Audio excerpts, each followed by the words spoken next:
I'm Evan with Dart Machinery, and today we're going to talk about adjustable pushrod guide plates for big block Chevy applications. This is a very simple upgrade that you can make to your big block Chevy that will improve geometry, durability, and maximize performance.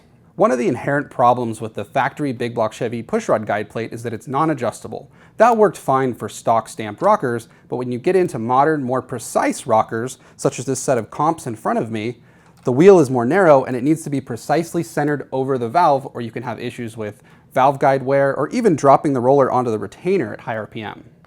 Before Dart founder Richard Maskin invented the adjustable guide plate, people were stuck with the factory solid style guide plate. And that meant that if you really wanted to get your valve train in line, you had to cut this, whack on it with a hammer, tack weld it back together, and then check it to see if it was right. If it wasn't, you had to start the process all over again. As you can see here, the roller wheel is actually very far to the left of the valve stem. The Dart adjustable guide plate will allow us to take this wheel and perfectly center it on the top of the valve stem. Setting up an adjustable guide plate is very simple. There's two halves, and those are linked together by an Allen-headed screw with a lock nut. It installs really simply underneath the studs, and then the lock nut is going to be used to allow each half to pivot to set the geometry of the rockers. Now you don't want to have these too loose because then it becomes very hard to have a repeatable measurement and things are prone to move around as you're torquing the rocker studs. We like to set the guide plates up pretty tight so that you can move them by hand, but you have to work at it a little bit. And once this is underneath the rocker studs, we're going to use a small hammer and then a drift to actually punch right here on the center where there's the fulcrum and get this to align where we want it to be. And we'll show you how to do that.